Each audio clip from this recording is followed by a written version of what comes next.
morning to all my physics creators. My name is Mansi Bhardwaj and this is your channel that is Creative Physics by Mansi Bhardwaj.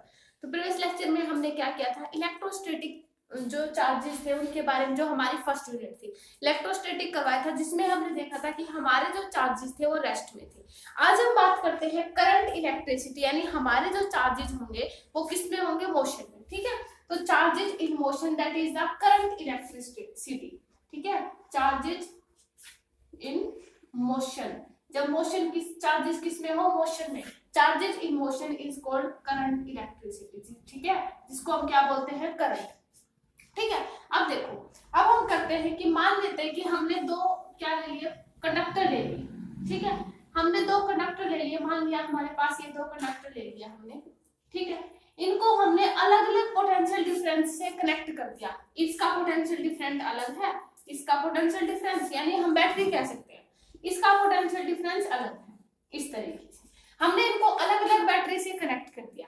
क्या इसके जो charges हैं, इसके जो charges का motion है इस तरफ होगा, नहीं होगा। ना ही इसके चार्जेस इस तरफ जाएंगे, ना ही इसके चार्जेस इस तरफ जाएंगे, क्योंकि इनके बीच में क्या है, एयर है। एयर क्या, एक इंसुलेटिंग है, एयर के थ्रू इनके बीच में जो चार्जेस हैं वो पास नहीं हो सकते इनके थ्रू। तो यहाँ से एयर हमारी क्या है, इंसुलेटिंग है, तो चार्जेस का ट्रांसफर नहीं हो सकता। अगर मान लिया इन दोनों को हम एक वायर से कनेक्ट कर दें, दोनों इनको कंडक्टर को, तो क्या होगा, चार्जेस का फ्लो होगा। क्यों, क्योंकि वायर के थ्रू, क्योंकि वायर हमने मान लेते कोई भी मेटालिक वायर ले ली, तो यहाँ से मेटालिक वायर को जब हमने कनेक्ट किया तो यहाँ से करंट फ्लो होगा। तो उस जो हमारा करंट फ्लो होता है इस वायर के थ्रू, ठीक है, यानी जब हमारे करंट को एक डायरेक्शन मिलती है तो उसको हम क्या बोलते हैं, करंट इलेक्ट्रिसिटी। तो करंट इलेक्ट्रिसिटी हमारी यही होती है। फिर इस लेक्चर में हमने जो इलेक्ट्रोस्टैटिक किया था उसमें चार्जेस का ट्रांसफर नहीं होता था, हमारे चार्जेस रेस्ट में थे। लेकिन आज हमारी यूनिट सेकंड जो है करंट इलेक्ट्रिसिटी, उसमें यही है कि चार्जेस का ट्रांसफर होगा, जिसको हम क्या बोलेंगे, करंट। तो इस वायर के थ्रू यहाँ पे जो करंट फ्लो होगा उसको हम क्या बोलेंगे, यानी जो चार्जेस फ्लो होंगे उनको हम क्या बोलेंगे, करंट। तो यही हमारी क्या है, करंट इलेक्ट्रिसिटी। तो हम करंट को कैसे डिफाइन कर सकते हैं कि हमारा एक फील्ड, हमारे जैसे चार्जेस को एक डेफिनेट डायरेक्शन मिल जाए, जैसे हमारे जो चार्जेस हैं वो एक डेफिनेट डायरेक्शन में फ्लो करने लग जाए, तो उसको हम क्या बोलते हैं, करंट। ठीक है, तो ये हमारी है करंट इलेक्ट्रिसिटी। अब देखो, पहले हम करंट देखते हैं, करंट की डेफिनेशन और उसकी यूनिट्स। देखो, करंट क्या होता है, जिसको हम आई से डिनोट करते हैं। ठीक है, हमारा आई से हम इसको डिनोट करते हैं करंट को। ठीक है, करंट क्या होता है, flow of charges, flow of charges in a definite direction, in a definite direction, या फिर डायरेक्शन भी बोल सकते हैं इन्हें, डेफिनेट, जिसको मतलब चार्जेस को एक डेफिनेट डायरेक्शन मिल जाए ना, तो वो हमारा क्या होता है, current. Flow of charges is a in a definite direction, तो वो हमारा क्या होता है, करंट। ठीक है, करंट को हम आई से डिनोट करते हैं, और जो इसका फॉर्मूला होता है करंट का वो क्या होता है, Q बाय टी, है ना, चार्ज पर यूनिट टाइम, यानी उस टाइम के अंदर कितना चार्ज फ्लो हुआ है। इसको हम दो तरीकों से भी लिख सकते हैं, dQ बाय dt, ठीक है, and del Q by del T. अब ये देखो, ये क्यों लिखते हैं, ये तो हम लिखते हैं आई एवरेज जब निकालते हैं, ठीक है, सॉरी आई इंस्टेंटेनियस। तो आई इंस्टेंटेनियस का मतलब एक इंस्टेंट टाइम पर, जब करंट इंस्टेंट होगा तो आई इंस्टेंटेनियस जो होगा वो क्या होगा, that is dQ by dt। ठीक है, इंस्टेंट मतलब इंस्टेंटेनियस मतलब एक इंस्टेंट टाइम पे। अगर मान लिया हमारे पास ये दे दी जाए इक्वेशन कि हमारे पास आई क्या है, मान लेते हैं, सॉरी Q मान लेते हैं कि Q हमारे पास ये है t² + 4t। ठीक है, अगर मान लिया t is equal to 3 time पर बताओ, यानी एक इंस्टेंट टाइम हो गया ना, यानी 3 सिर्फ हमें t is equal to 3 second पे ही बता रहा है इसका जो मतलब करंट होगा। ठीक है, तो यहाँ से हम क्या लिख सकते हैं, यहाँ से dQ बाय dt इसको टाइम के रिस्पेक्ट में, यानी 2t प्लस का 4 करते हैं, यहाँ से 2 की वैल्यू t की वैल्यू 3 रख के प्लस 4, यहाँ से हम इसको i को कैलकुलेट कर सकते हैं। तो ये हमारा आई इंस्टेंटेनियस मतलब एक इंस्टेंट टाइम पर हमें क्या निकालना होता है, करंट। ठीक है, तो उसका फॉर्मूला ये होगा। अगर मान लिया आई एवरेज पूछा जाए, आई एवरेज का मतलब क्या है, अगर मान लिया ऐसे कहा जाए कि करंट है और 0 से लेकर 3 सेकंड के बीच में बताओ, अगर मान लिया ये है, देखो देखो आई एवरेज और आई इंस्टेंटेनियस में यही फर्क होता है। आई इंस्टेंटेनियस में तो हम एक इंस्टेंट टाइम पर करंट को निकालते हैं, लेकिन अगर हमसे आई एवरेज पूछा जाए तो आई एवरेज हमारा क्या होता है, that is del Q by del T.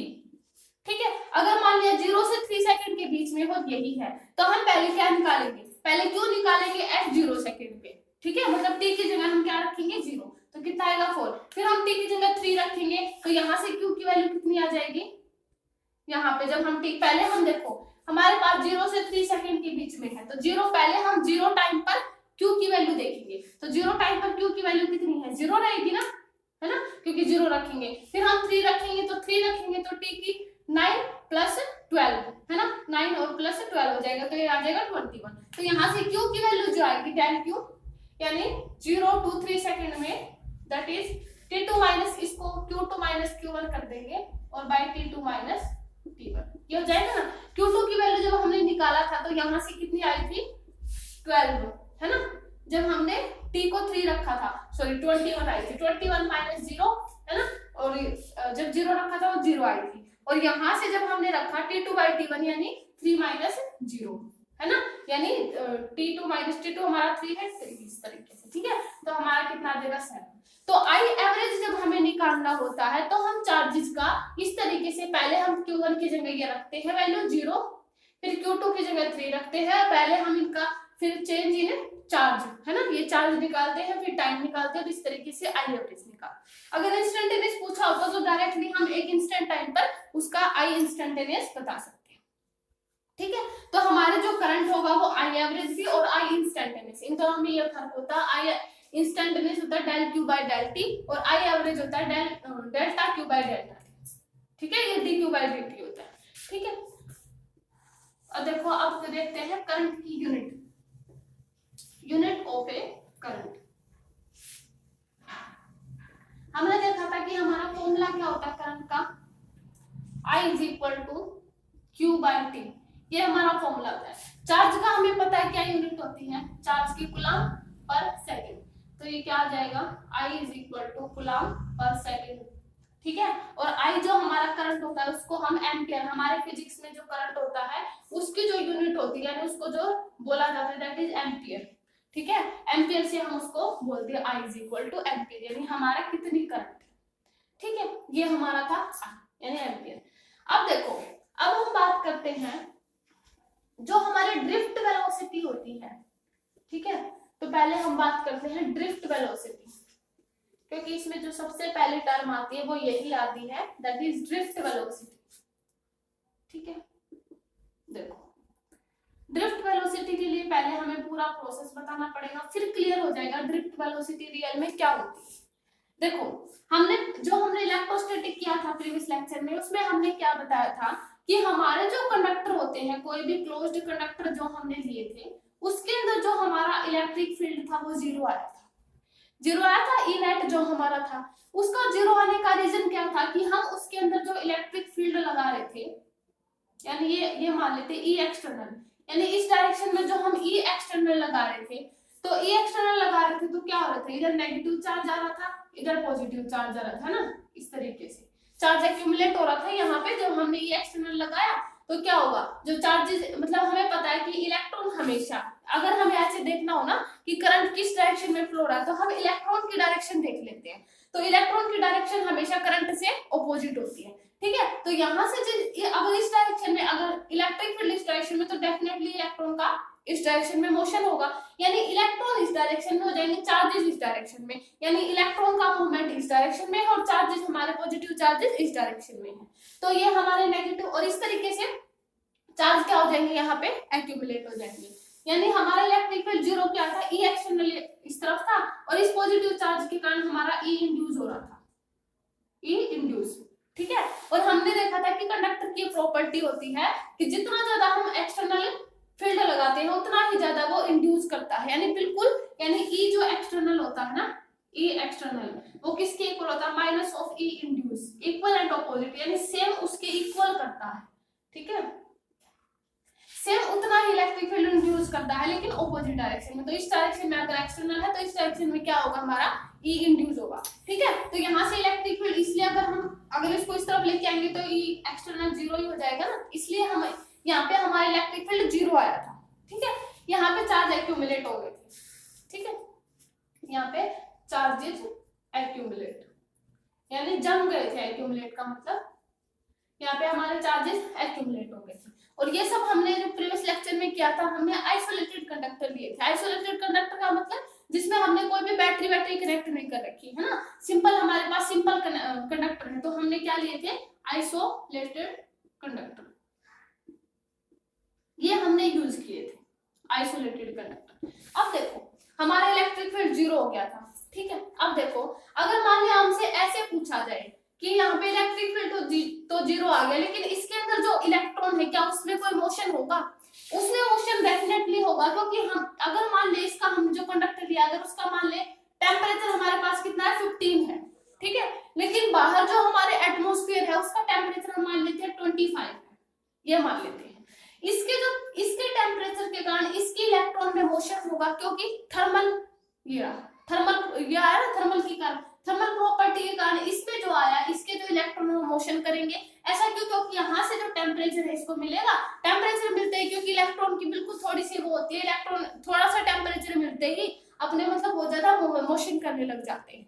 तो इलेक्ट्रॉन तो मोशन में होंगे, है ना, क्योंकि थर्मल उसके कारण, थर्मल प्रॉपर्टी के कारण इलेक्ट्रॉन का मूवमेंट होगा, लेकिन इतना ज्यादा मूवमेंट हो जाएगा वो कि कोई इलेक्ट्रॉन इस डायरेक्शन में, कोई इलेक्ट्रॉन इस डायरेक्शन में, कोई इलेक्ट्रॉन इस डायरेक्शन में, बिल्कुल क्या होंगे, डिफरेंट डायरेक्शन में जा रहे होंगे, ठीक है। यहाँ से बिल्कुल, यहाँ से ये इस डायरेक्शन में, ये इस डायरेक्शन में, ये मतलब इलेक्ट्रॉन का बिल्कुल अलग अलग रैंडमली मूव करेंगे। तो रैंडम मोशन होगा इलेक्ट्रॉन का, रैंडम मोशन, इलेक्ट्रॉन का रैंडम मोशन होने के कारण इतने ज्यादा रैंडम मोशन करेंगे, वो रैंडम वेलोसिटी होगी इलेक्ट्रॉन की, कि हम उनका जो नेट मूवमेंट मतलब नेट वेलोसिटी है, जो थर्मल वेलोसिटी है, यानी हम u1 प्लस u2 प्लस, यानी जो हमारी थर्मल वेलोसिटी है उसको हम क्या मान लेते हैं, जीरो, ठीक है। यानी इतने ज्यादा रैंडम मोशन करेंगे कि उनकी डिफरेंट निकालना मुश्किल हो जाता है, इसलिए हम इनको नेट जो हमारी रैंडम वेलोसिटी लेंगे इनके इलेक्ट्रॉन की, वो हम जीरो मान लेंगे। तो यहाँ से जो हमारे इलेक्ट्रॉन होंगे उनकी रैंडम जो वेलोसिटी होगी वो क्या आ जाएगी, जीरो आएगी, ठीक है। यानी हम अगर मान लिया रैंडम को u1 plus u2 plus u3 से अगर डिनोट करते हैं, u for up to so on un तक, बाय क्या आ जाएगा, n। तो यहाँ से हमारे रैंडम जो, यानी जो थर्मल वेलोसिटी होगी सारे के सारे इलेक्ट्रॉन की, वो क्या हो जाएगी, जीरो। अगर इलेक्ट्रॉन की मोशन जीरो है तो करंट फ्लो नहीं करेगा, तो यहाँ से ये जो करंट इलेक्ट्रिसिटी का जो पार्ट है वो खत्म हो गया। हमने क्या देखा था कि इलेक्ट्रिक फील्ड जीरो है ना। यहाँ से देखो अगर मान लिया हमारे पास ये इलेक्ट्रॉन मूव नहीं करेंगे, तो यहाँ से इलेक्ट्रॉन मूव नहीं करेंगे यानी रेस्ट हो जाएंगे, तो यहाँ से करंट इलेक्ट्रिसिटी होगी ना, क्योंकि इलेक्ट्रिक फील्ड जीरो इस डायरेक्शन में, तो हमारे पास कोई करंट नहीं होगा। ये यहाँ से देखो, ये हो गया ना, ये हो गया इलेक्ट्रिक फील्ड। यहाँ से उनकी जो नेट थर्मल वेलोसिटी थी, थर्मल जो रैंडम वेलोसिटी थी, यानी जो थर्मल वेलोसिटी वो क्या होगी, जीरो, ठीक है। यानी इलेक्ट्रॉन मूव नहीं करेंगे और इलेक्ट्रिक फील्ड आ जाएगा जीरो, कोई करंट फ्लो नहीं करेगा। ये तो हमारी बात थी सारी इलेक्ट्रोस्टैटिक की। अब हम बात करते हैं ड्रिफ्ट वेलोसिटी के लिए हमें चाहिए कि हमें करंट इलेक्ट्रिसिटी करनी पड़ेगी। अब देखो, अब हम बात करते हैं कि किस तरीके से हम करंट इलेक्ट्रिसिटी का यूज करके ड्रिफ्ट वेलोसिटी निकालेंगे। देखो यहां तक ये होगी हमारी इलेक्ट्रोस्टैटिक, यानी कोई करंट फ्लो नहीं होगा, इलेक्ट्रिक फील्ड जीरो आ गया। अब देखो हमने क्या किया, जो हमने कंडक्टर लिया था उस यहाँ पे नेगेटिव चार्ज आ गए थे, यहाँ पे पॉजिटिव चार्ज आ गया था, ये हमारा ई एक्सटर्नल था, ये हमने लिया था। अब हमने क्या किया, प्रीवियस उसमें हमने ये आइसोलेटेड कंडक्टर लिया था। अब हम क्या करते हैं, इसको एक बैटरी से कनेक्ट कर देते हैं, यानी हमारे पास अब की बार आइसोलेटेड कंडक्टर नहीं है, यहाँ पे पॉजिटिव है, यहाँ पे नेगेटिव। हमने जब बैटरी को कनेक्ट कर दिया तो बैटरी का काम क्या होता है, इलेक्ट्रॉन को मोशन देना, है ना। यहाँ से इलेक्ट्रॉन जो ये बैटरी आएगी तो क्या करेगी, यहाँ से इलेक्ट्रॉन जो होंगे, ये जो इलेक्ट्रॉन है यहाँ पे प्रीवियस उसमें जो अभी बताया था उसमें हमारे चार्ज एक्यूमुलेट हो रहे थे, लेकिन क्या होगा, जैसे ये ई इंड्यूस होगा, इंडोज होगा, इसके कारण जो इलेक्ट्रॉन, क्योंकि इलेक्ट्रॉन का फ्लो इस तरफ ही तो है ना, ये एक्सटर्नल के ऑपोजिट होता है, तो इलेक्ट्रॉन इस डायरेक्शन में जाएंगे। ठीक है, जैसे इलेक्ट्रॉन इधर जाएंगे, चार्ज का एक्यूमुलेशन ये बैटरी होने ही नहीं देगी, चार्ज इलेक्ट्रॉन आते ही कह बोलेगी, मतलब अपनी तरफ अट्रैक्ट कर लेगी इनको, तो यहाँ से इलेक्ट्रॉन जब जाएंगे बिना मतलब एक्यूमुलेशन क्या आ जाएगा, स्टॉप, एक्यूमुलेशन स्टॉप्स, एक्यूमुलेशन हमारा क्या हो जाएगा, स्टॉप्स, यानी यहाँ से नेगेटिव चार्ज इस डायरेक्शन में, यहाँ पे पॉजिटिव चार्ज बैटरी में, हो गया। बैटरी लगाई तो देखो यहाँ पे बैटरी लगाने से क्या होगा, जो इलेक्ट्रॉन है देखो हमें ऐसा दिखाई देगा कि जो इलेक्ट्रॉन है वो बहुत ज्यादा तेज डायरेक्शन में, मतलब तेज स्पीड से मोशन में होंगे, हमें ऐसा लग रहा है, क्योंकि बैटरी लगाई है, यहाँ से इलेक्ट्रॉन इस डायरेक्शन में, यहाँ से इलेक्ट्रॉन इस पॉजिटिव चार्ज इस डायरेक्शन में, हमें लगेगा कि इलेक्ट्रॉन बहुत ज्यादा स्पीड से मूव करेंगे क्योंकि बैटरी लगी है। लेकिन रियल में क्या होता है, रियल में जो ये इलेक्ट्रॉन है जैसे ही मतलब मूव करेंगे तो अपने जो कर्नल्स होते हैं, कर्नल्स हमारे क्या होते हैं, मान लें किसी पॉजिटिव एटम से जब इलेक्ट्रॉन निकल जाते हैं ना तो वो हमारे कर्नल्स होते हैं। ठीक है, तो यहाँ से जब मान लो कि इलेक्ट्रॉन जो फ्लो मूव करेंगे ना तो अपने कर्नल्स के कारण उनके कर्नल्स में उन पे क्या लगेगा, एक रेस्ट्रिक्शन लगेगा, यानी मान लिया अगर इलेक्ट्रॉन इस डायरेक्शन में जाएंगे तो मतलब कोलिजन का मतलब क्या होगा, जैसे देखो हम ऐसे कह सकते हैं कि मान लें कि हमने बैटरी लगा दी, हमें ऐसे लगेगा कि इलेक्ट्रॉन बहुत ज्यादा स्पीड में भागेंगे, लेकिन रियल में क्या हुआ, इलेक्ट्रॉन के बीच में कोलिजन होगा, कोलिजन के कारण जो इलेक्ट्रॉन की स्पीड है ना, हमारे इलेक्ट्रॉन की स्पीड वो कम होगी। ठीक है, यानी हम ऐसे कह सकते हैं कोलिजन, ये जरूरी नहीं है कि कोलिजन आपस में इलेक्ट्रॉन इस तरीके से ही टकराए, उनका मतलब क्या है, अपनी कर्नल्स की वजह से उनकी स्पीड में रेस्ट्रिक्शन लग रहा है, यानी यहाँ से हमारे पास पॉजिटिव चार्ज, यानी हमारे पास इलेक्ट्रॉन निकल गई तो एक कर्नल्स बच गया। ठीक है, तो ये जो कर्नल्स मान लिया, ये जो कर्नल्स है, ये जो हमारे कर्नल है, ये क्या करेगा, ये इलेक्ट्रॉन इस डायरेक्शन में जाएगा, अपनी आप खींच लेगा, फिर यहाँ से फिर इलेक्ट्रॉन जाएगा, यहाँ से फिर से अपनी तरफ खींच लेगा, फिर यहाँ से फिर से इलेक्ट्रॉन जाएगा, फिर से अपनी तरफ खींच लेगा, यानी इलेक्ट्रॉन की मोशन को, जो इलेक्ट्रॉन की मूवमेंट है उसको अपने मतलब यहाँ पे रेस्ट्रिक्शन लगाता रहेगा। तो इस इलेक्ट्रॉन को क्या, इलेक्ट्रॉन जो है अपनी स्पीड को बार बार डिक्रीज करने के बजाय क्या करेगा, अपनी एक कांस्टेंट वेलोसिटी चूज कर लेगा, जिसको हम क्या बोलेंगे, ड्रिफ्ट वेलोसिटी। ठीक है, वही हमारी क्या होती है, ड्रिफ्ट वेलोसिटी। जैसे मान लीजिए इलेक्ट्रॉन है, जैसे कर्नल्स की वजह से इसकी स्पीड रुक रही है, तो मान लिया अलग अलग डायरेक्शन में फ्लो करेंगे। ठीक है, मतलब उनमें क्या लगेगा, रेस्ट्रिक्शन लगेगा उनके कर्नल्स के कारण, तो इलेक्ट्रॉन को लगेगा कि हम एक कांस्टेंट स्पीड ले लेते हैं, जिससे कि हमारी स्पीड कम भी नहीं होगी, ज्यादा भी नहीं होगी। तो मान लीजिए यहाँ से हमारे पास कर्नल्स आएगा, यहाँ पे इलेक्ट्रॉन फिर से इसको रेस्ट्रिक्शन फील होगा, फिर से यहाँ से फिर से कर्नल से टकराएगा, फिर से इसको इलेक्ट्रॉन इस तरीके से, तो हम मान लेते हैं कि हमने इस तरीके से मतलब इलेक्ट्रॉन में रेस्ट्रिक्शन लगेगा। ठीक है, इस तरीके से मान लीजिए इलेक्ट्रॉन फ्लो करेगा, लेकिन उसमें कुछ रेस्ट्रिक्शन लगेगा, तो वो अपनी कांस्टेंट स्पीड सिलेक्ट कर लेगा, चूज कर लेगा, जिसको हम क्या बोलेंगे, ड्रिफ्ट वेलोसिटी। ड्रिफ्ट का मतलब क्या होता है, खिसकना, मतलब क्या होगा, देखो जैसे देखो अगर मान लिया यहाँ पे कोई कर्नल है, ठीक है, यहाँ पे इलेक्ट्रॉन गया, ये इसको खींचेगा, इसकी स्पीड को कम करेगा, फिर से यहाँ पे कोई कर्नल आएगा, ये इससे टकराएगा, टकरा के मान लीजिए यहाँ पे गया, ये फिर से इसको रेस्ट्रिक्शन करेगा, ये फिर से मान लिया यहाँ पे गया, फिर से इसको रेस्ट्रिक्ट करेगा, फिर से यहाँ पे आया, मान लिया कर्नल, सॉरी इसको फिर से रेस्ट्रिक्ट करेगा, मान लिया ये दो इलेक्ट्रॉन है, ये मान लिया। अब देखो इनके बीच में देखो डिस्प्लेसमेंट तो इसने सिर्फ इतना ही किया, लेकिन देखो टाइम कितना लगा, देखो यहाँ पे देखो ये टाइम, फिर ये टाइम, फिर ये टाइम, सिर्फ इनके बीच में डिस्प्लेसमेंट, यानी हम ऐसे कह सकते हैं खिसकने का मतलब क्या है, ड्रिफ्ट का मतलब खिसकना है, मतलब क्या होगा, इलेक्ट्रॉन मोशन में तो होंगे, बहुत ज्यादा स्पीड में फ्लो कर रहे होंगे, लेकिन उनका मतलब क्या है कि वो मतलब अपनी स्पीड में भी बहुत तेज होंगे, लेकिन वो सिर्फ और सिर्फ खिसकेंगे अपनी पोजीशन से। देखो मान लिया हमारे पास यहाँ पे हमारे पास मतलब जो हमारे कर्नल से इलेक्ट्रॉन था, इतनी ज्यादा स्पीड इसने डिस्टेंस, मतलब इतनी ज्यादा डिस्टेंस उसने कवर की, लेकिन डिस्प्लेसमेंट सिर्फ कितना सा हुआ, इतना सा। ठीक है, तो एक तरीके से खिसक ही तो रहा है, बेशक उसने डिस्प्लेसमेंट कितनी भी डिस्टेंस मतलब कितने भी कवर की हो, लेकिन सिर्फ इतना ही उसमें क्या है, डिस्प्लेसमेंट। तो ये उसने मतलब जो इलेक्ट्रॉन था अपनी बार बार स्पीड को डिक्रीज ना करने की बजाय उसने अपने एक कांस्टेंट स्पीड चुन ली कि हम इस वेलोसिटी के साथ मूव करेंगे, तो वो हमारी क्या होती है, ड्रिफ्ट वेलोसिटी। ठीक है, तो ये हमारी क्या होती है, ड्रिफ्ट वेलोसिटी। अब देखो इसमें दो कुछ टर्म आते हैं, दो सक्सेसिव कोलिजन के बीच में जो टाइम होता है उसको हम क्या बोलते हैं, टो1, that is relaxation time, tau बोलते हैं। ठीक है, देखो यहाँ पे हम लिख देते हैं,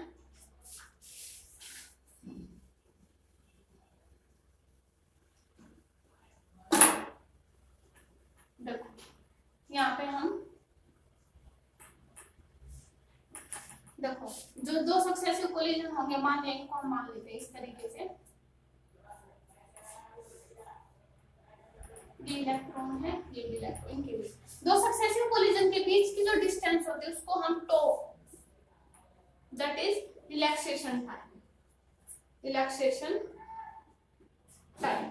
ठीक है, दो सक्सेसिव कोलिजन के बीच में जो टाइम होता है टो, उसको हम क्या बोलते हैं, रिलैक्सेशन टाइम। और जो वेवलेंथ जो लैम्बडा होती है, ठीक है, वो उनके बीच में क्या होती है, डिस्टेंस। ठीक है, दो सक्सेसिव कोलिजन के बीच में जो टाइम होता है उसको हम रिलैक्सेशन टाइम यानी टो बोलते हैं, और जो दो सक्सेसिव कोलिजन के बीच में जो डिस्टेंस होता है उसको हम लैम्बडा से डिनोट करते हैं। ठीक है, ये सब हमारी थी। अब देखो, अब हम इलेक्ट्रॉन की क्या निकालेंगे, वेलोसिटी, है ना, क्योंकि हमें इलेक्ट्रॉन की वेलोसिटी तो चाहिए, यानी हमें ड्रिफ्ट वेलोसिटी का फॉर्मूला भी तो चाहिए।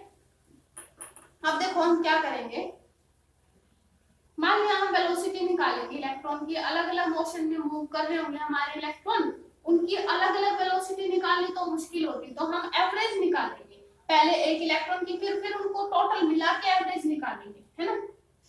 देखो मान लिया ये हमारा इलेक्ट्रॉन है, इसकी जो थर्मल वेलोसिटी वो u1 है, क्योंकि इलेक्ट्रॉन को इलेक्ट्रॉन मोशन किस वजह से कर रहे हैं, थर्मल वेलोसिटी के कारण ही, है ना, क्योंकि टेम्परेचर ज्यादा और बाहर ज्यादा होने के कारण, अंदर कम होने के कारण थर्मल वेलोसिटी के साथ ही तो मूव करेंगे ना।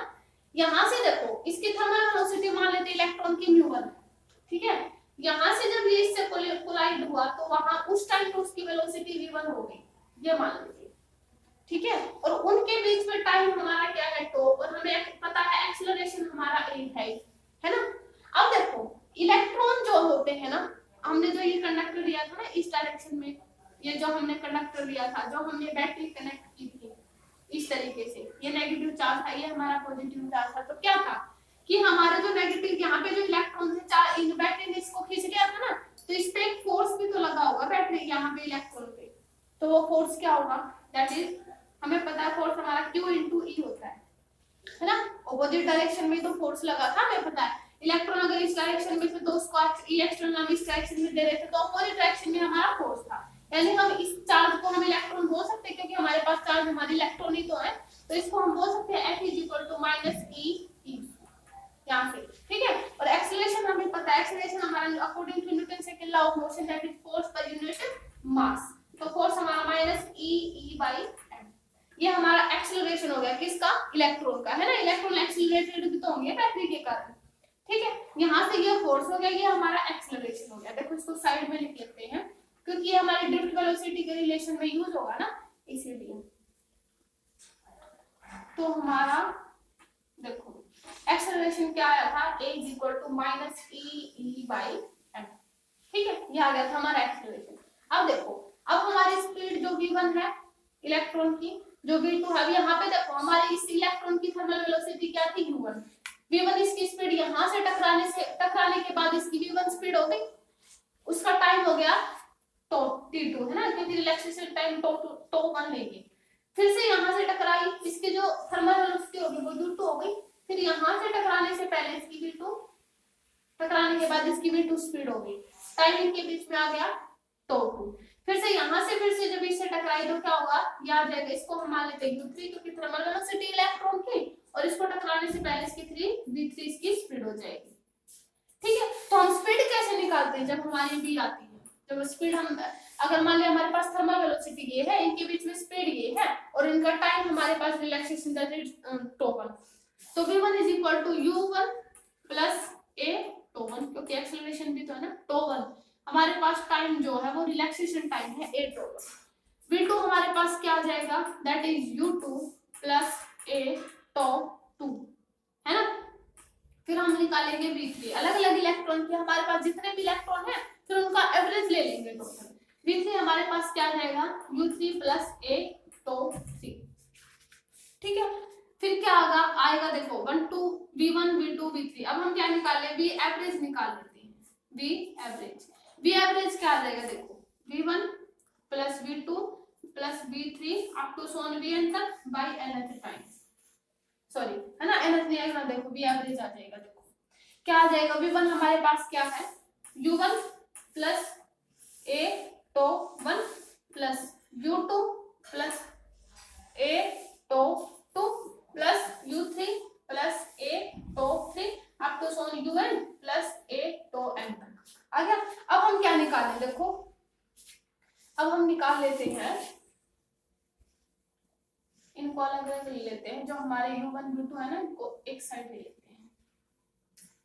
देखो हम ये मान लेते हैं कि u1 plus u2 plus u3 by up to so on un तक और बाई un है ना, सॉरी n टाइम है ना, ये मान लेते हैं। फिर हम क्या ले लेते हैं, प्लस हम यहाँ से देखो a बाहर ले लेते हैं और ये आ जाएगा tau 1 plus tau 2 up to so on tau n तक, जो भी हम लेंगे है ना, क्योंकि t हमारे पास क्या रिलैक्सेशन टाइम है, जितने हमारे पास इलेक्ट्रॉन होंगे उतना ही हमारा रिलैक्सेशन टाइम होगा।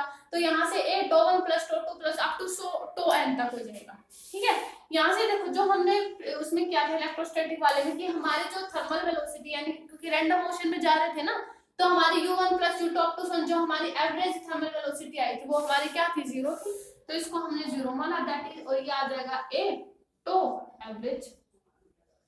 ठीक है, तो एवरेज ही निकालेंगे ना, क्योंकि रिलैक्सेशन टाइम है, अलग अलग इलेक्ट्रॉन मूव करेंगे तो हम इनका एक टाइम तो निकाल नहीं सकते, तो हमें उनके लिए एवरेज चाहिए। तो एवरेज हमें पता है एक्सेलरेशन हमारा क्या था, एक्सेलरेशन माइनस ई तो सॉरी ई बाय एम, और ये आ जाएगा तो। ठीक है, और ये हमारी क्या थी, ड्रिफ्ट वेलोसिटी। देखो वी एवरेज या इसको भी ड्रिफ्ट भी बोल सकते हैं ना वो।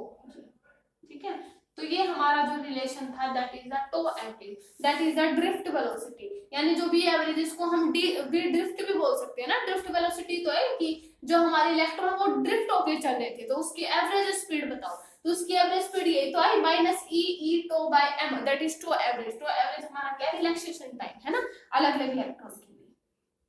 ठीक है, तो ये हमारी थी ड्रिफ्ट वेलोसिटी। क्लियर हुआ यहाँ से कि जो हमारी ड्रिफ्ट वेलोसिटी है वो क्या होती है ना। तो ये हमारी ड्रिफ्ट वेलोसिटी थी।